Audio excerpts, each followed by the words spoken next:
This is my 1968 Chevrolet Camaro convertible, and it sounds like this. And in my opinion is one of the coolest looking cars from the 60s. I can't get enough of this thing, so I recently gave the engine a little refresh by getting rid of all of this stuff, including these really heavy cast iron heads, this high-rise intake that made no sense, a super worn out carburetor, and we found a camshaft that was totally missing one lobe, and on a different cylinder it had a lifter that collapsed. Look at this. It's a miracle this thing was even running, but now it's running stronger than ever with a Sniper EFI system, so it's fuel injected, and the ECU and injectors and everything is all self-contained right in here. In the last Camaro episode, I also installed high-flow aluminum cylinder heads, an LS firing order camshaft, hydraulic roller lifters, roller rocker arms, a low-rise wheel and intake manifold, and we cleaned everything up with the Holley Vintage Series valve covers and the air cleaner. This thing is coming together and looks amazing. Now, we did get the Camaro running in the last episode with minimal hiccups. Okay. But to be fair, that one was my fault. I messed up the firing order. It's different now that we have an LS camshaft. I think I figured it out. I had two of these switched for our new LS firing order. But after I swapped the wires, this thing ran absolutely perfect. I cannot wait to get the Camaro back on the road, and we have so many more goodies to make that happen. So let's get to some good old-fashioned wrenching, and if you guys enjoy a car channel that gets right to work, no added drama, no added fluff, then consider subscribing. It's a free little button down there, and it really helps me out, and I have not missed a Saturday morning upload in over 8 years, and that is because of all of you always tuning in to watch the show. So for that, thank you. Thank you so much. All right, so obviously we have a ton of work to do, and yes, we're getting rid of these nasty looking headers. I have new ceramic coated headers and a complete exhaust. It's gonna be great. Hang on, I'm already dirty. You guys probably saw that on my face. Is that better? So unfortunately, we have to take apart parts of the engine that we put back together in the last video, and I'm gonna have to take the balancer and the front timing cover off. This will all make sense in a few minutes, but basically a part that costs about $3 that I didn't install is causing me to backtrack and redo about 5 hours worth of labor. You guys saw this tool in the last video. This is how we remove the balancer. So I have a big wrench. My ratchet is jammed up on the subframe, and we're turning this, and it's a little difficult to see, but little by little, this is pulling away. So now we have this out. It is not key weight anymore. We'll move our tool. Slides off, and we can spin this back. And I'll get the tool and the balancer. There we go. Unfortunately, to reinstall the front cover, we have to lower the oil pan. So I've already drained out all of our flush oil from the last video, so we needed to do that anyway. And now I just need to go around and loosen this, and let's hope I don't have to take it all the way out. I've got all but 2 of the bolts out. I like to leave these center ones in temporarily. There's a rail on here you don't want to forget. Get this out. Oh, look at that. It's a helicopter. And this side should drop it. There's a little RTV, that's all. Okay, so that is down. You want to do that so you don't completely destroy the gasket. When you pull the front cover, it's such a tight fit that if your oil pan's not dropped, you'll just rip it. We don't really need to take this oil pan off. We'll give it a good clean and then put it right back. But it's out of the way, so let's get that timing cover out. And then I can show you why it is possible for my camshaft to actually move forward as the engine is running. It's kind of crazy. Okay, now it's the easy part. Just have a bunch of bolts. With the bolts out, we're gonna pry. There we go. Just a little bit of RTV as well. Oh, it's tight. All right, there's a couple dowel pins on the bottom. Yeah, just gentle, there we go. So, sweet, we didn't damage this seal at all, that's perfect. But here we are, guys, here we are. So this is our cam gear, and this is our timing chain, and this is why I didn't do this in the first place. So behind the timing gear is nothing but the cam. These 3 bolts hold the gear onto the end of the camshaft. Now, if you guys are used to working on modern engines like I am, you know that a camshaft has a cam retaining plate. So on the LS, this sits behind the timing gear, and it essentially holds the camshaft. Now, the original engine in the Camaro and many older pushrod engines have a flat tappet camshaft, flat tappet lifters, and they have a slight taper. So as they're rotating, it pushes the camshaft towards the back of the engine so it never can go forward. We changed out to hydraulic roller everything on this engine. So those surfaces, the cam lobes and the bottom of the lifters, are just totally flat. And so since there's no cam retaining plate, the idea is that this cam can move forward. Now here's the thing, I knew this, but I used a double roller timing chain, and I did some research since it had been like 20 years since I worked on one of these engines, and there were debates back and forth on this. If you have a double roller timing chain, these are very strong. So as you can see, it seems physically impossible for this to move forward. And if you guys remember the single timing chain that this engine had, it was very sloppy. Granted, that was worn out, but even if they aren't, they offer a little bit of play. This, on the other hand, I mean, I can't get this to move at all. I couldn't imagine this cam ever being able to move forward. But after a couple of guys in the comments section had mentioned this could be an issue, especially at higher RPM, and that the spec is very small, I'm like, you know what? Let me just rip this apart and just get it over with. I don't want to have to think about this. So what a lot of guys use is called a cam button, and it fits inside of here. It's made of nylon. Sometimes you have to trim these up. And believe it or not, that just rests on the inside of the timing cover, and it basically holds the cam in. Now these can wear out. They're just made of nylon. And on the older engines, when you had steel timing covers, when these would wear out, guys would take a little hammer and just tap the timing cover so it would push in more and force, you know, the cam button to contact the cam again. It's kind of goofy. I didn't really want to do that. So the way I'm gonna fix this is actually with a timing cover that has been baking in my Easy Bake Oven. I just painted it. Okay, this beautiful thing is too hot to handle right now. I'll have to let it cool off. Hang on. Avalon King just messaged me with their insane Black Friday deal on their very complete Armor Shield 9 DIY ceramic coating kit. You get everything to ceramic coat every single exterior surface on your car in one kit. These are normally $70. So if you bought two, that'd be $140. But right now, you're gonna get three for $120. And for the first 200 of you, they're throwing in car shampoo totally free. So if you've ever wanted to ceramic coat your car, now is the time, and it is so easy. Every single one of you watching can do this. After you wash and dry your car, simply apply the Armor Shield 9 to the supplied applicator pad, wipe it on, wait about 60 seconds, and then simply wipe it off. After your car's clean, you can coat it in about an hour and a half, and it'll give your paint a deep, glossy shine and make every exterior surface it touches extra hydrophobic, so dirt and water just bead right off. This will keep your daily drivers cleaner in between washes, and it'll bring out that deep, glossy paint in all of your cars and make them look amazing. And you can also treat the glass and the wheels so brake dust doesn't stick to them, and it's the best black trim restorer ever. I use this on faded black trim. It straight up restores it. You're gonna love this. Don't buy a separate product to restore your trim. Anyway, definitely take advantage of this deal. It's limited time. All you have to do is click the link and the deal is automatically applied. All right, I brought it over to the cooling department. So now I won't get burned touching this thing. So what I decided to go with is a pretty neat timing cover that actually has a metal version of a cam button inside, and it is on a bearing like this. Obviously there's gonna be oil splashing around in there, and so this would last a lot longer. Also, this is gonna make adjustment of the preload super easy, so we gotta start by taking this off. All right. So now I can kind of show you how this works. So we have to get the timing cover on first, but I just wanted to show you this roller bearing is going to fit right in here, and it's gonna ride right on the camshaft, and when the cam spins, this will spin as well. Before we install this, I pushed in a new front crank seal, and we'll tap it in with a seal driver. Seal is installed, nice and flush. All right, I have our new timing cover on one of the dowel pins. Slide it on like that. Love taps. I used a steel timing cover gasket last time, so we're getting the bolts in. Zip these guys in. And I'm gonna go around by hand with some Alex clicks. Click. It's now time for our adjustable cam button. It does have an O-ring here, so we're gonna get a little sunroof grease.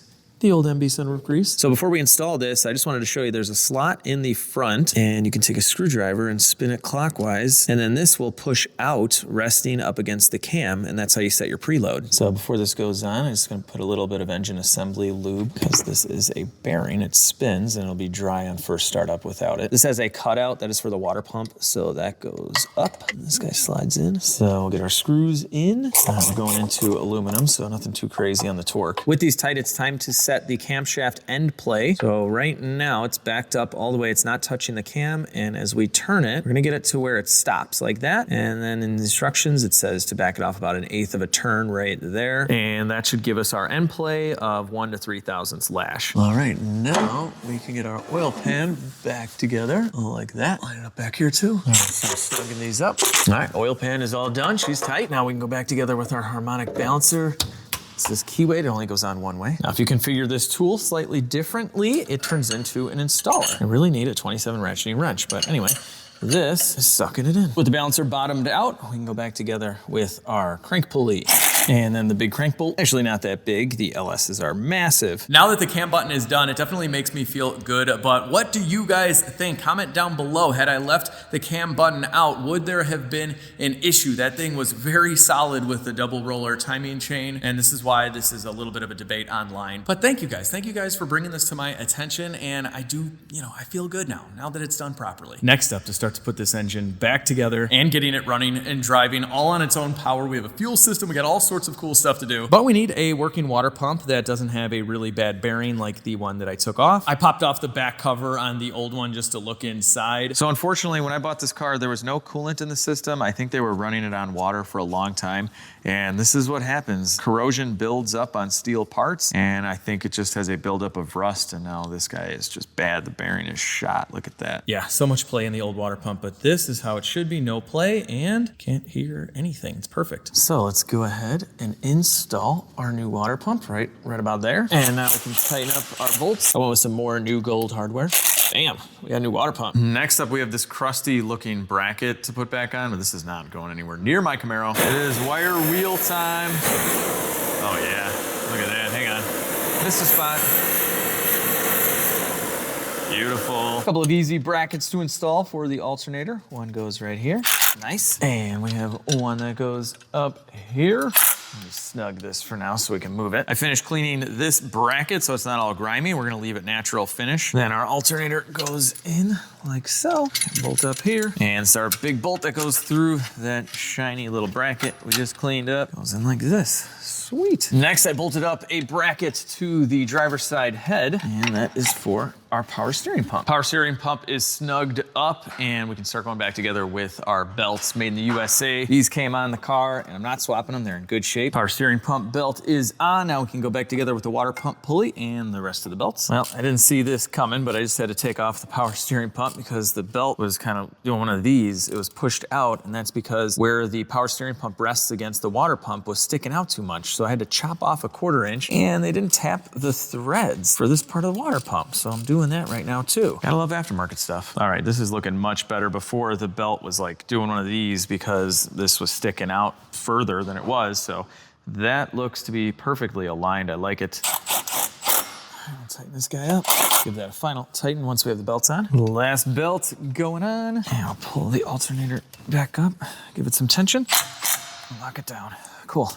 All right, accessories are done. Next, we're gonna install our brand new thermostat, 160 degrees. I'm going a little bit cooler on this old Chevy small block because it actually has coolant running through the intake manifold. So if you guys had ever heard that running a cooler thermostat gives you more power on pretty much everything fuel injected, that is not the case. It has to be an old school carbureted intake. Like if you put a lower thermostat in your LS1, the plastic intake with no coolant running through it, it's probably not gonna do anything. And to be honest with you, this is probably only good for about 2 horsepower, but I like this old car running a little bit cooler than normal, so 160 it is. We have our new gasket, a little bit RTV, and I ended up just buying a new thermostat housing. Just looks nice. And we can get our bolts in here. There we go. Took the air cleaner off so we can get in here easier. There we go, thermostat done. Man, this thing's looking good. I mean, not the rat's nest, not that. I'm about to put the radiator back in, but I'm gonna give it a flush because this person wasn't using coolant before, and there's just a lot of, oh, okay, yeah.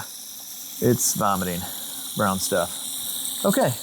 So cast iron block, no coolant, it begins to corrode, it's steel, and that's what you get. You get kind of rusty brown stuff, but the aluminum radiator itself is fine. It's not the radiator's fault, but look at this, it's getting clearer, much, much clearer. So I'll keep running this until I don't see anything. Then I'll probably still run water through the block and flush it out a bunch of times. This happened with my Lightning as well. That was the worst, nastiest, rustiest coolant I've ever seen. So it was a good thing I rebuilt that whole motor. It's looking pretty clean. I drink it. Now that we have a freshly cleaned out radiator, we can reinstall it. Just like that, except this is a pain in the butt. There's nothing for the radiator to rest on. Oh, stinks. All right, so I'm gonna hold it right in the middle while I start the bolts. It's like, I don't know if this is what Camaros were like or what the deal is, but it sure does look like it. They're like the factory holes right in the core support. Nothing to hold it but bolts. No dowel pins, nothing. This is when you had to be a man to do radiators.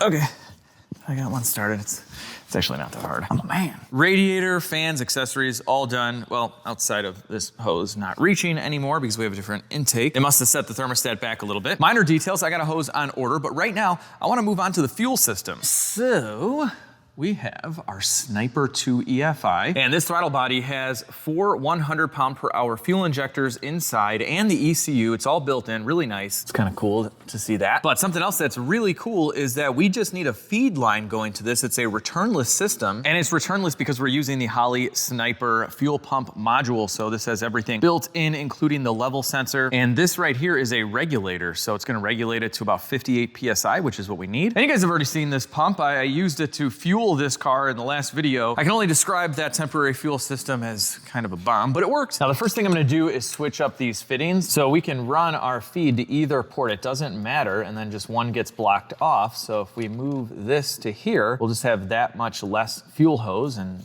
it'll look better. It'll just come in all sneaky like into the Sniper. It's a sneaky Sniper. Anyway, I think that'll just be cleaner. Why not? All right, so plug going over here, and feed line fitting going in right here. Give them a nice tighten, click. And now we are going up because we got a whole new fuel tank for this thing. First things first, we have to remove our fuel cap. This looks to be original RS, it says. And that badge says SS, an RS, SS, if you will, but I don't think that's the case, guys. This is one of those old 60s cars that's had a lot of pieces replaced. I'm sure it's had quarters and fenders, and obviously the engine was different and stuff like that. So is it a real RS, SS? I don't know, but I don't care. It looks really, really cool and I enjoy it. So overall, they did a really nice job on the paint. So this pains me taking these little screws out because they painted these, and I don't know how realistic that is. I'm ruining the blue paint on the screws, which kind of stinks, but also these should just be black because you're never, I mean, they had to have put them in and then painted over the screws. You can't keep up with that. Come on. I have the filler clamp disconnected, so I actually didn't need to take those screws out. So we could have kept the blue. It's a shame. I'm just kidding, I really don't care, but this is our fuel tank. It has a dent in it. Other than that, it's really not in bad shape. Like the bones on this car are really nice. It's not rotted out or anything, but this car's getting nicer and nicer in every video, and I figured it was about time we replaced the fuel tank with a brand new one. This is also from Holley, and it fits their fuel pump module perfectly. But anyway, let's get this down. I flipped the arms on the trans jack so we can use this to support the fuel tank. Giving her a nice little pump. Right about there for now. We're gonna reposition these in a minute. I'm gonna replace the fuel lines, so we're just gonna cut this one for now. Gonna leak a little bit. There we go. Not bad. Gonna undo the straps. All right, there's one. Straps coming down. There we go. I don't think there's a lot of fuel in here. Get down. Okay, there we go. All right, slowly lower our lift. There we go. Oh yeah, she is pretty empty. That's great. Let's see if we can get these out of the way. All right, fuel tank coming down. Very nice. Yeah, I wonder if this guy's original. It's definitely pretty dirty. The floors look unrestored, just dirty, that's all. Okay, I honestly don't know how I made it back here with this car. There's hardly any gas in there at all. Maybe the Camaro's just really good on gas, you know? But I gotta say, these new Holley tanks are sweet. They are fully coated. Look at how nice the inside is. The old tank was getting a little varnishy in there, but overall, I'm not mad at it. She did good. The old tank has a few isolators, and we have to add that to the new tank. Luckily, I have some of that material. And all we gotta do is measure some out. We'll cut with the scissors, peel the backing, and apply. Very nice. Before we install the fuel pump and sending unit, we need our little sock here, and it just fits on like that. This is actually really nice. It runs along with the fuel pump, so it's not a pain in the butt to get in. It's genius. All right, so just give it a little push on in. Get in there. Okay, still a little tight. All right, there we go. Almost. Yes. Go to your home. Are you too good for your home? I've got the pump and sock in, but the level arm will not go in. I'm going to loosen it up, and hopefully we can get this to a point where I can reinstall it once this is inside. So it's just 2 Phillips screws. Okay, so that's loose now. All right, now let's keep going. Okay, that's good. now we can do that with the float and then hopefully still mount it. With the float in there, I'm tightening up the screws. There is a ground on the top one, so don't forget that. I've slid our O-ring into place, and now this guy should sit right down. Cool. Now I've got our lock ring in place. With a chisel and a hammer, you can turn it. Bam. All right, that is in there, perfect. Our new fuel tank is ready to go. I have our filler hose with some new clamps. It's got no fuel, so I'm just gonna manhandle it in and check it out. We got a bug. I'm not gonna move it, it's staying. It's part of the Camaro now. All right, so I gotta line up the filler. So we have to push this filler on. There we go. All right. I did order new straps. They never made it though. So these take 2 seconds to swap out later. And in a future video, I wanna kind of do a lot of restoration work under here, just kind of cleaning it up, but we'll do that eventually. But we have a fuel tank.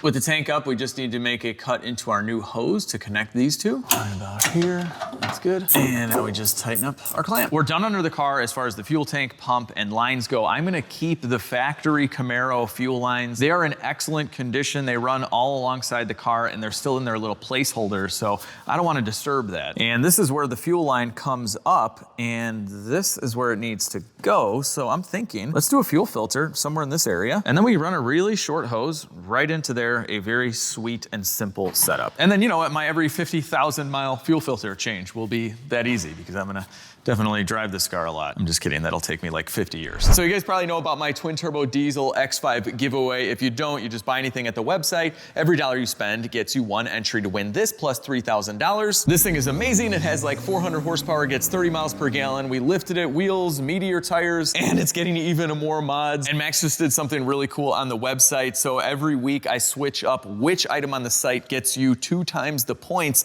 But right now for Black Friday, there are gonna be 3 items, the new and improved wash mitt, our brand new hybrid clay mitts, and any one of our brand new collector series LegitStreetCars stickers. So what Max was able to do on the website was make these double point items a multiplier for anything else that you want to add to your cart and buy. So let's say you add a pen light or a foam cannon to your cart. All you have to do is then add either a sticker, a wash mitt, or a clay mitt. You'll get the double points on those, and you'll get the double points on everything else. So the pen light and the foam cannon and whatever else you guys want to pick up from the site. So I've never done this before. It is by far the best deal we've ever had. So if you've wanted to win this twin turbo BMW X5 plus $3,000 cash, now is the time. I'm going to drop the link down below. It's LegitStreetCars.com. Check out everything we have on the site, including merch, and good luck. I'm going to cut down this factory fuel line just a little bit. It just ended right here and there was a hose clamped onto it, which is fine because the mechanical fuel pump only produces like 5-6 PSI, but we're going to be running 58 now.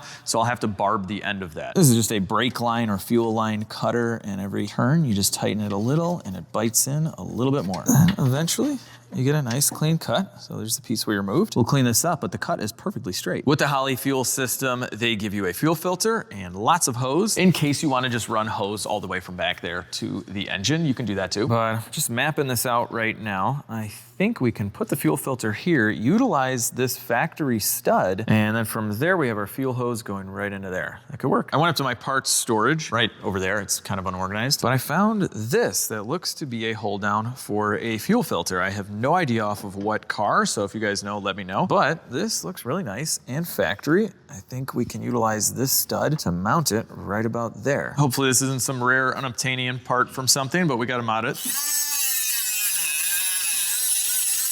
Just like that. And then I gotta drill out this hole to be a little larger. All right, let's go see if it fits. Yeah, I think this is gonna work just fine. Yeah, it looks like a factory part. Let me clean it up. A lot of this stuff needs some cleanup. It's not perfect. Outside of being painted and probably having new fenders and quarters and stuff like that, a lot of the rest of the car is original, including the interior. And it's an old car. It's a 68. How old is that? Do the math. Our bracket's all cleaned up, looking pretty. Our fuel filter fit in like so. And it's gonna mount like this. Oh, that looks pretty good. All right, we got a nice new nut on there. Tighten it up. Oh yeah, this is mint. Very nice. We have our fuel line going here, so I'm gonna have to cut it a little bit shorter, no biggie. I've made a mark in red on our line. Let's remove this temporarily.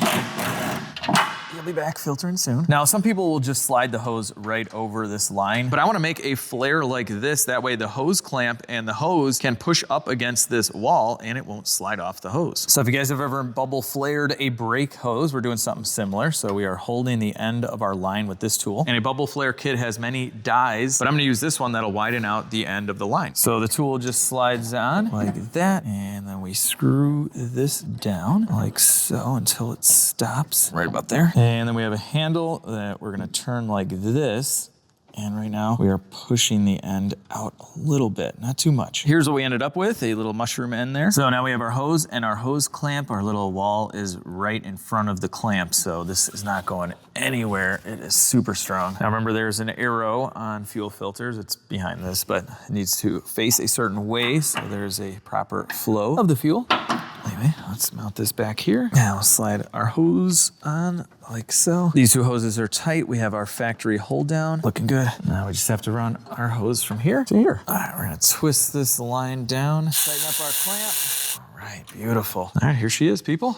Fuel system is all done, but we still have a lot of wiring to do. Like the wiring for our Sniper EFI ignition coil. So we've mounted it right here. We use some pretty cool hardware. It's black anodized, and we mounted the PDM right next to it. This is the power distribution module. So this is really clean, also from Holley. So we can run power to this and then branch it off where it needs to go. And Holley gives you some amazing instructions. Look at this. So we are gonna have our fuel pump run off of the PDM, our electric fans off the PDM, the Hyperspark Ignition hooks up the coil. So nice. All right, we got it done. Cover is back on. We have ran all the wires. We have some really nice hardware for our coil, and everything is in looms looking pretty. And then it's also wired into the fans, and it's so neat that everything can branch off of this. Our distributor is plugged right in as well. I gotta say, Holley's got it down with their complete systems. They're really nice. We're gonna keep going with some wiring and this right here, which I'm removing immediately. Get out of here. So this is a digital gauge cluster. I like these in some cars, and I like this brand. I've used them before, Dakota Digital. This was like a thing in like the early 2000s. People were restoring these cars and for some reason putting digital gauges in them, and it just doesn't match the interior. Luckily, my friends at Classic Instruments make many different instrument clusters for the older cars, so they look period correct, but they have all the modern gadgets behind them, and they have many styles for the first generation Camaro, but I went with this. I think it's super classic. It looks original, and then behind you can see all the new wiring and connectors. This is its control units. Depending on what kind of transmission you're running, they also give you one of these guys to pull the speed off of the transmission. And it came with a new bezel and everything. Like, this is what it looks like right out of the box. And check this out. Oh man, that is what I'm talking about. We gotta mount it in there, but that just looks like it matches. It works well. I mean, when your shifter looks like this, when your heat and AC controls look like this, your gauges should have a needle like this. Another thing I didn't like with these gauges is in the sunlight, you really can't even tell what number is going on there. I was driving it in the summer, and this I thought said 350 degrees. Sun was shining on the pixels in the wrong way, and I'm freaking out. No more. But I will hang on to this. This is a nice condition bezel. Someone might want that. The cluster is wired in and mounted, looking pretty. We'll see what this looks like later when we get this running. And we have our screen connected for the Holley system. This has a suction cup. I think we're just gonna be using this for a little bit, and then I can tuck it away somewhere. But with the Sniper, we can adjust timing and all sorts of stuff. So I can always just keep that in the glove box, take it out, change some stuff, monitor some stuff, put it away, and then it looks like a stock car in there, especially with that cluster. Something I really wanna do to clean things up is to clean this up. These spark plug wires are way too long. So take number 8, for example. It just needs to be about that long. Now we could run them all behind the valve cover. That could look kind of clean too, but I have to take into consideration the wires not burning on the headers. I clocked the spark plug boot right here, and yeah, we'll have plenty of clearance here. And we can run this behind the valve cover, and we'll run the other ones the same way. We'll come up, so we're gonna cut this right around there. So all we gotta do is chop. Going back now. With that end cut off, we're gonna use a razor to take off the insulation. We need to expose the actual wire inside. There we go. All right, so that is the exposed wire. We're gonna take this wire, fold it back, and then I have all new ends, so we can custom make our own spark plug wires. And you wanna have that wire facing inside, so it's making the best contact ever. So we have our end held in. You can see the core there, and you want it right behind here, so it makes contact. And we have some crimpers. We're gonna slide it in right there. crimp it down. So this is on there, it's not going anywhere, but if we put it in the crimper the other way, there's a little line there. I'm gonna crimp it again, and then it is gonna have a little indentation that's pushing right on the core, making sure you're getting good contact. With our shortened up wire, we can slide it on through the MSD boot like that, and then we're gonna clip it on our distributor like this. And once I'm done with all of them, MSD gave me this cool little guy. It's gonna go in like this and lock in with these wires, so you have to use it with these wires. And then if you ever wanna just take the cap off, you can take it off with all the wires in place so you don't lose your order. That's pretty neat. So that's how you make a custom spark plug wire. Now I gotta go do that 7 more times. All right, I'm done with all of the spark plug wires. I ordered these brackets and these spark plug wire organizers just to make everything look pretty, but they utilize some of the header bolts, and we got some beautiful brand new ceramic coated headers from my friends over at Hooker Headers. And Flowmaster sent out a complete kit, and we're gonna replace the gearbox. So I've already unplugged some of those spark plug wires. We have to get these spark plugs out and the old headers out and those in, and it's gonna be awesome. So I've removed all these spark plug wires and labeled them. I just gotta do this side now. And you guys saw me remove the headers in the last video. Some bolts are easy and some not so much. Headers get in the way. They get in the way of themselves. So that's why we have other tools. So I'll get some wrenches in here and we'll get these guys out of here. All right, we're getting there. She's loose. Sweet. All right, goodbye gaskets. I've got this side loose as well. All the plugs are out. This gearbox is leaking all over the place. Good time to do that. I only need to remove one hanger per side to remove this entire exhaust. Oh, there's one. This is so goofy. And we're gonna pull this down. Woo, just like that.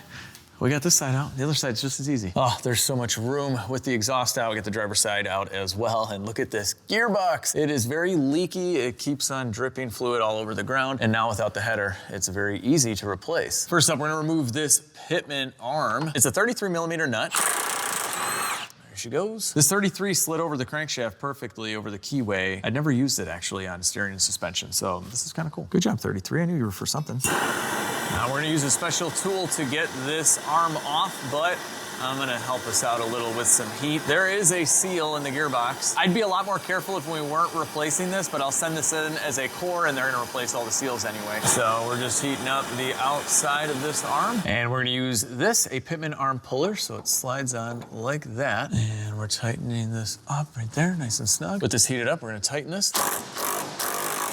Oh, that came off so easy. Yeah. That does not always happen. We got lucky. Someone had replaced this pitman arm before because it has no play. I did the tie rods. Oh, that's great. We can just slide this out of the way. We don't have to loosen anything else up. Cool. Now we gotta go after this joint here. It's seen better days. Wow, that is really bad. This thing's gonna feel like $1 million. Speaking of feeling like $1 million, I have told you guys over the last couple of years that I suffer from a lot of lower back pain, probably from being hunched over cars for over 20 years. And I wanted to let you know that I've all but fixed that. It's like 75% reduced because I've been doing a bunch of core exercises. So I found many videos online. I'm gonna drop some down below. If you guys have lower back pain, focus on your core and you can all but fix it without going to a doctor. I went to like chiropractors and stuff, nothing worked. This isn't like a promotion or anything. I just check out the videos, guys, work on your core and you can fix yourself. And hang on, I should probably give my guys over at Brunt Boots a shout out. I'll drop their link down below as well, but I've been looking for years for a good quality boot that lasts and they definitely delivered. I know these look like dirty old work boots, but if you know work boots, these I have like 60 hours a week over the last 2 years of work in the shop. I take these camping, off-roading everywhere and just look at the stitching and they just stay super comfortable forever. They're so good that I haven't replaced them in over 2 years. All right, well, I'm just kidding. I mean, I have replaced them, but these are my daily driver boots. So they're the same ones, the Marin boots. They have a composite toe, I mean, made in the USA. Look at the stitching. They're so good looking. I literally wear these out and I wear them every day when I come to work. I change into these and then when I leave, I change back into these. Brunt also sells pants and stuff, so I wear those in the shop. And then here are my daily driver pants. I just don't get these guys dirty. Anyway, this isn't a promotion for one of their sales, although it's Black Friday, so I'm sure they have something going on. I just wanted to let you guys know of a couple of things that have helped my lower back pain go away, and I think the boots have definitely helped, and they've been a good sponsor for the last couple of years. So if you need some new boots, check out Brunt Boots. Now let's go walk over to the Camaro for some more wrenching. All right, up top, we're taking out this steering shaft bolt. I'm gonna start attacking these lines now. I'll loosen these guys up. Okay, there's one. All right, pulling this one off as well. And I'll tuck this in over here. Stay. God, I don't even know if you can physically do this job without having the exhaust manifold or the header out of the way. This is so nice. To get to the 3 bolts for the gearbox, we need to remove the 5 nuts for the wheel. Good old torque thrust 2s. So many of you guys have told me to get smaller wheels. I think the fronts are okay, they're 18s. They went with 20s back here, which is a little crazy. It rubs a little, although that probably has a little bit to do with the width, but yeah, I think it is way too big back here. I'll get to that at some point. It's not a super priority right now. With the wheel off, we can see our 3 gearbox bolts, and we can get in here and remove them. Don't want to scratch my wheel woods. These are some big, old, long bolts. There we go. Number 2. All right, now for number 3, I want to get a hand on this guy so it doesn't fall. Okay, it's falling. Ah! All right, whew. I got it. It's a girl. All right, so we got the old gearbox on the table. I got this rag joint off. This thing is seriously just shot. Look at that. So we have a new style one that actually bolts in. This one goes in like this, and it just has a couple of pins, so it kind of slides on like that. But if those break through the rubber, I mean, you got some backups here, but it's kind of loose. Oh my gosh, thing literally tried to kill me. Anyway, this one's gonna bolt in and be much safer. So anyway, let's get this on. There's a flat spot so we know how to push it on. Some love taps. She's going in, people. This thing's actually not that heavy. All right, so this is a little song and dance. I gotta line it up and hold it up against the frame like that, I think. I got a bolt. Any bolt will do. Yeah, I got that barely started. Whew. All right, little break. All right, break's over. Now I get the other one in. All right, that's starting nicely. Cool, good deal. Now we can slide this piece in like that, and then we have to get our bolts in here too. It's kind of a tight fit, but that's a good thing. Aha, all right, cool. Got that in, now we can push this through. It's got a shoulder that has to go through the rubber, like that. Perfect, and then we can get our lock nut on this end, like that. All right, with the ratcheting wrench, we can do this in short order. Tighten these guys up, all right. All right, now we can tighten the bolts through the frame. We're gonna get our pitman arm on now. And this has 4 splines in it, so it'll only go on one way. Once you know the splines are splined in perfectly, give it a love tap. But if you don't think they're lined up, do not give it a love tap. That would be a hate tap at that point because you'd mess up your splines. Brand new nut, I put a little Loctite in there. All right, get that on. It's an extra one for the kids. All right, now we can start getting our lines back on like this. This is looking good. Oh, and it's gonna be so nice to have it not leaking all over the ground. This would leave big puddles all the time. Lines are back on, this job is done. The last step of the steering gearbox repair is some power steering fluid. Here we go. Don't ever leak out again. This pump is new too. I did that in, I think, the first video. And now it's time not for a Typhoon, but for some headers. Look at these guys, ceramic coated inside and out, so it'll keep the heat where it needs to be in the exhaust. And this is a complete kit from Flowmaster for this car specifically, so we're gonna have that classic Flowmaster sound. There's a couple ways to do this. You can run the 3-bolt flange for the headers, or you can cut it off and they give you adapters and reducers. We're gonna go with that so we don't have to weld this end on the other side, and either works well. I have had gaskets leak on stuff like this, so sometimes the clamp works better for me, but either way, we gotta start by cutting this guy off. Yeah.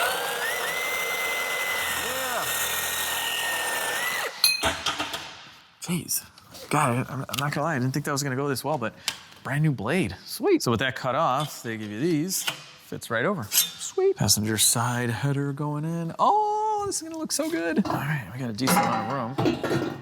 Get in there, get past the starter. Oh, big starter down there, let me tell you. Oh, yeah, there we go. You just gotta know the cheat code. Oh yeah, plenty of clearance. Now we are using the best gaskets ever. These are copper. Let's get them in there. Kind of a pain though. Pull through like that. Little song and dance here, but we gotta hold the gasket and get it started at the same time.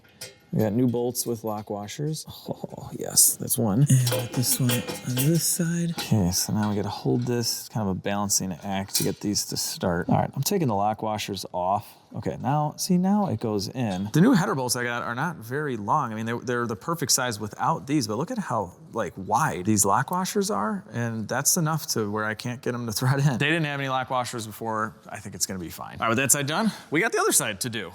And we're gonna slide this past the gearbox, I hope. These are the Hooker Super Competition headers. A lot of times headers can be kind of difficult to get in. I wonder if we need to go in from the bottom. I think we do. I think this might be the ticket here, is to go in from the bottom.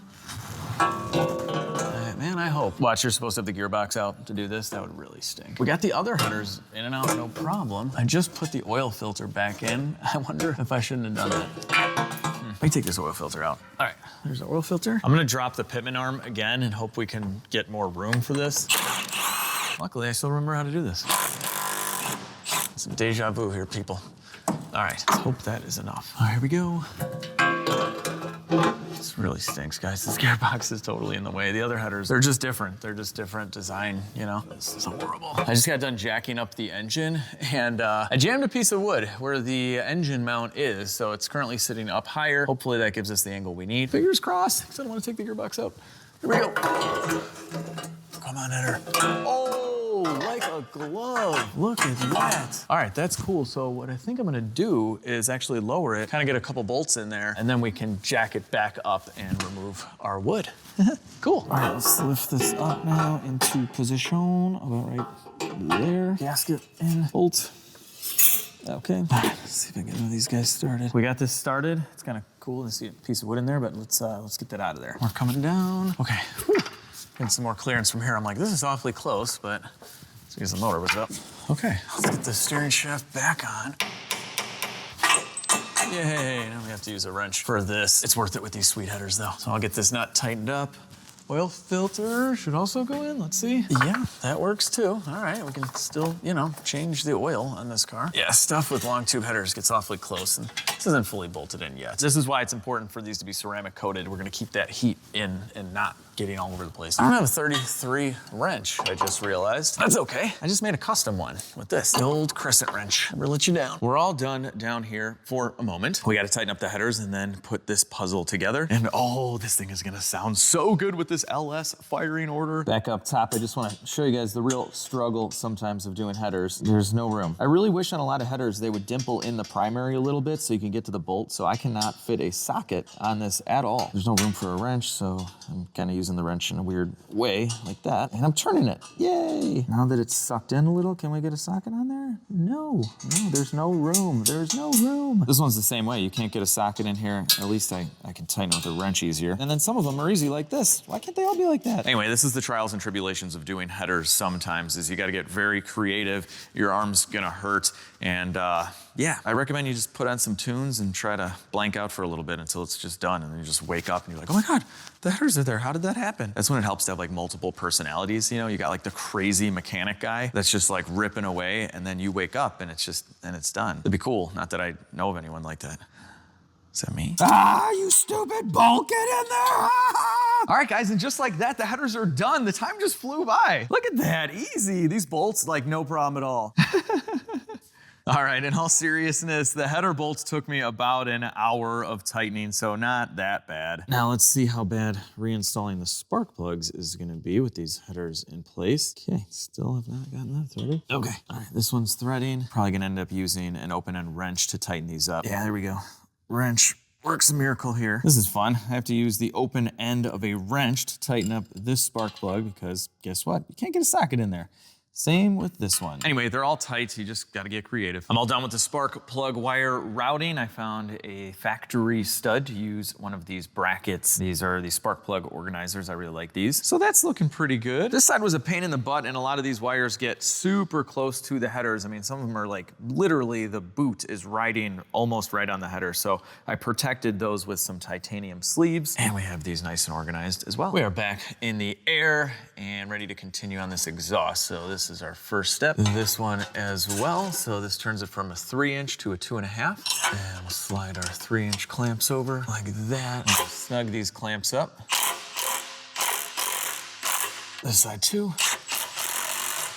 And now we can slide these clamps on. Now we can connect this pipe into here like that. All right, tighten these up as well. And Flowmaster does give you a little diagram here. Some of this stuff you have to trim depending on the car. I think there's a little difference between the coupes and the convertibles. Keep on going down the line. We have our H pipe now. And that'll slide in like this. Maybe a little song and dance here. I loosened it up in the front a little. Let's see if we can get this in. This might be where you gotta trim, yeah. I'm gonna trim off just a little to start. We'll see where we end up. Okay, after trimming this just one time, I got it to fit. it went right on. Pretty cool. Let's get a clamp ready. And now it's time for the Flowmaster muffler. So it has the inlets. Make sure not to mess that up. And the muffler's gonna slide on about yonder. And then we have muffler number 2. Get on there. Sweet. All right, guys, unfortunately, or fortunately, if you like really loud cars, I'm running into a snag with this exhaust. So this is not how the exhaust is supposed to look. I know the old one had the mufflers like in this area. It was horrible, but you gotta bolt this in order to know how much to trim here. So the mufflers are supposed to be somewhere in this area right here. Now, Flowmaster gives you some turn downs for tailpipes. So there's no like exhaust tip, and I kind of wanna get an exhaust tip. So I called OJ out Fluid Motor Union. I'm like, OJ, I gotta bring it in for tips. And I kind of showed him that I'm not a huge fan of this connection point, and I want to go maybe V-band or just something a little bit more reliable. So exhaust stuff is going to have to be cut. V-bands are going to have to be welded in. And then also there's a situation of hangers. This isn't all of it, but Flowmaster gives you a bunch of different hanger options. It's kind of universal. So if Fluid Motor Union, who does like the best exhaust in the world, is going to do that much work, I'm just going to let them do the hangers as well. But here's the thing. I don't really want to tow this to Fluid. I want to drive it. I want to drive my car, so we might be just going with open headers at this point. I'm done buttoning up the part of the exhaust that I'm doing. I was able to leave the H-pipe in there, but yeah, then it's just kind of dumping. It might not be that much louder than this system, but we're gonna find out. But before we start this up, I gotta make a hole in the exhaust. There we go. So I drilled that hole in order to run our wideband O2 sensor. We need that for this engine to run. This is really cool. It came with the Sniper EFI, so if you don't have a welder, you can still install a new bung. So the hole will be there for OJ, and then he can actually do a weld in. All right, we're gonna vacuum fill our cooling system.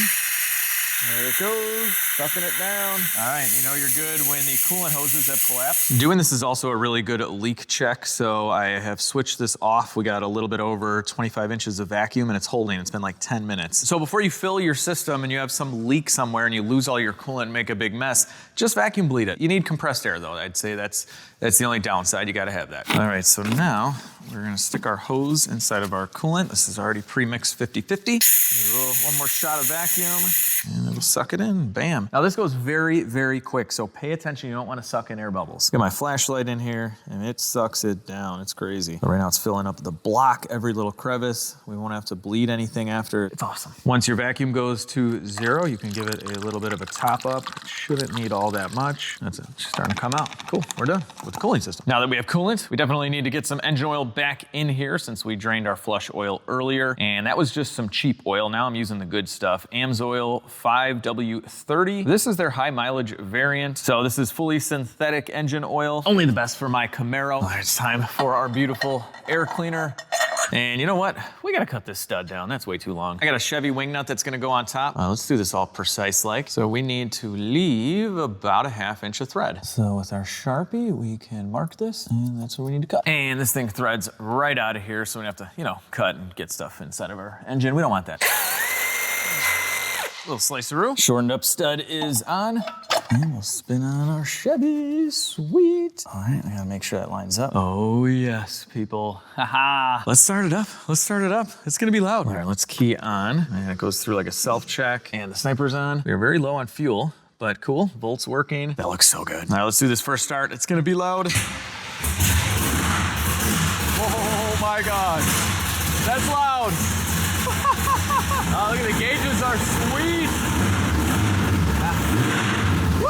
Oh my God, that is loud. But she's alive, she's alive. Oh, it runs so good.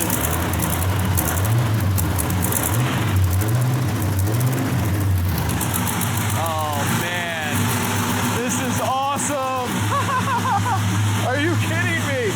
We get to drive it too. I've let the Camaro get up to operating temperature, so it's been running for about 10-15 minutes. Now we're just going around, making sure we don't have any leaks. So far, so good. It's looking dry. Oil pan is good. I think we're all good in the hood. And speaking of hoods, let's get the hood on. Hood is going back on. Don't drop it. All right, I'll go over your way. All right, we got these started. To do a little bit of adjusting, and then we'll have a closing hood. I've made a few adjustments. Let's see. Oh yeah. That is a nice body line right there. Matches up perfectly up here. And you don't know how big of a deal this is, guys. I was never able to have an air filter on and close the hood.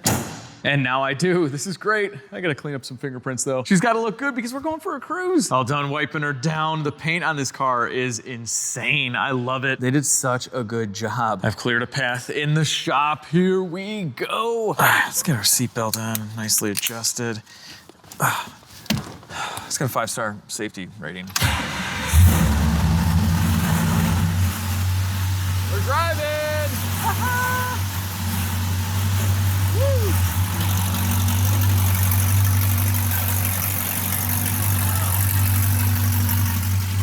A little cold, but I don't care.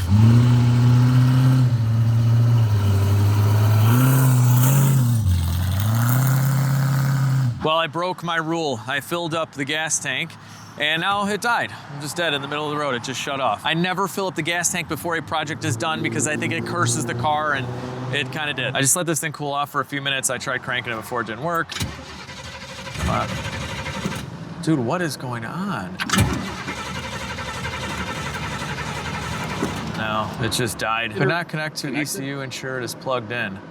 Oh, ECU disconnected. Okay, well that'll do it. That's a nice little warning. Here's the Sniper EFI module. I mean, everything is plugged in. Yeah, I mean, everything looks good. Nothing has changed. All right, luckily I have a 68 Camaro paperwork folder with everything, including my schematic. And I went back to the shop, I got a voltmeter. And let's see, we want Sniper main power 5 right here. All right, we got 12 volts going to the Sniper ECU. So on the firewall is the ignition control unit. The ECU is just built into the big throttle body with the injectors and everything. So we have power. We got a good ground. Yep. All right. We got power and ground going to the ECU. Man, we are in a bad spot here. I'm very far from the shop, but it just might be kind of loud. All right, so we have a pink wire right here. This should have no power right now, but if we go key on, that's our key on signal. Yeah, we got power. Okay. The ECU thing turned off. I don't know why, but now it's fine. What in the world? This makes no sense. Let's get going though. We are driving with fuel injection. Oh man, I can already tell this thing runs so much better. Oh, this is so cool. It is very loud. But you know what? Once you get going, it's not that bad. There's some sort of learning procedure for the mile per hour. I gotta figure that out. But whatever. Where we're going, we don't need to know how fast we're going. I'm just kidding. We should probably fix that at some point. But man, this thing runs so good. Oh man, is this car fast now? It might be kind of fast. Oh my God, this is ridiculous. This is ridiculous. It is very cold, by the way. It's supposed to snow tomorrow, but I really don't care. I got a drop top Camaro and I'm gonna use it. All right, so this thing is not tuned, so I can't go too crazy with it. But this Holley system does have a level of self-tuning because of the wideband sensor, so that's why it's running so well. All right, well, I'm cruising, guys. It is unfortunately getting dark, though. It's 4 o'clock. This is why I do not like the winter time, and it's gonna snow tomorrow, which stinks. But it's 4 o'clock, and it's getting dark. This is horrible. I don't even care about the cold. If it wasn't so dark, I would drive this thing around all day long. Oh, I want to get on this thing, but to be honest with you, the transmission is just so bad. The kickdown's not even connected, so yeah, it's just weak. We got to get something else in here. And the new exhaust, it's going to be so good. Oh, people think I'm a complete psychopath right now. Woo! You know, it's so funny. This is like one of my only naturally aspirated cars. So when I do that, I'm like expecting like a turbo whistle spool down, and it's not there. But not every car has to be fast. Like I put this right alongside my DeLorean. That thing's got like 130 horsepower, and it is so much fun. It doesn't need to be fast. Although once we tune this thing, it'll be decent, like maybe a 13, 14 second car, something like that. Everything on the Holley screen is looking good. We're at about 192 degree coolant temp. AFR is looking good. Oh, this is so good. We're heading back to LegitStreetCars right now. It is getting very, very, very cold out, and I might have to actually bring this to OJ's another day. so stay tuned. But OJ makes videos on the Fluid Motor Union YouTube channel, so definitely check him out to see a little bit behind the scenes of how they're gonna be building this exhaust. Gosh, I think this is one of the best looking cars that I have. Outside of doing the wheels, I don't have a ton of plans for cosmetics, just mostly interior work, but from the outside, I'm pretty happy, guys. I don't know about you, let me know in the comments section, but I think the Camaro looks pretty darn good. We are back at LegitStreetCars. Hello, giveaway X5.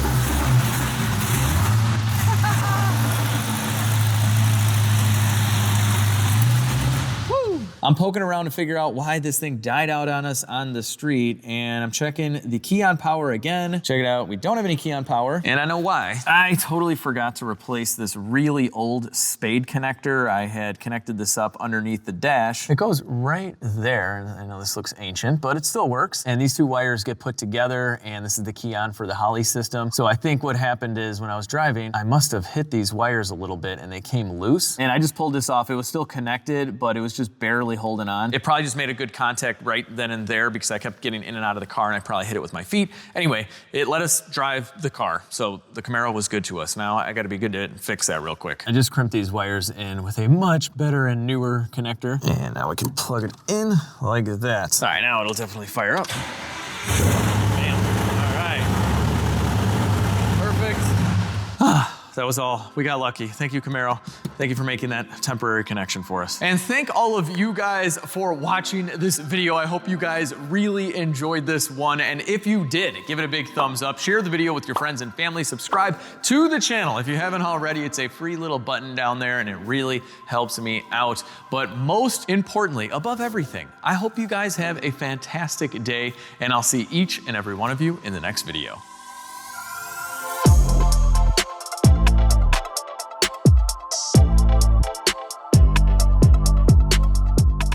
Before the bloopers, don't forget to enter to win my twin-turbo BMW X5. Our Black Friday deal only has a couple of days left, so definitely take advantage. And now here's me messing up. This is LegitStreetCars. We cannot have a 60s pony car that's not able to spin the tires. Max, put in some, hopefully, tires spinning for later, if you can do it. It is running stronger than ever. Ugh, I can't pick that up for this video scene. It's too heavy. I've got all but two of the bolts. I've got all but two of the bolts out. And yeah, we should be able to leave, this. And we don't really need to take this oil pan off. All right, so behind the timing gear, so these three bolts, now the flat tappet. Now these normally, okay, when using a double roller timing chain, or a double roller. Keep it rolling. With these tight, it's time to set the camshaft end play. And we're using the Holley Sniper fuel pump.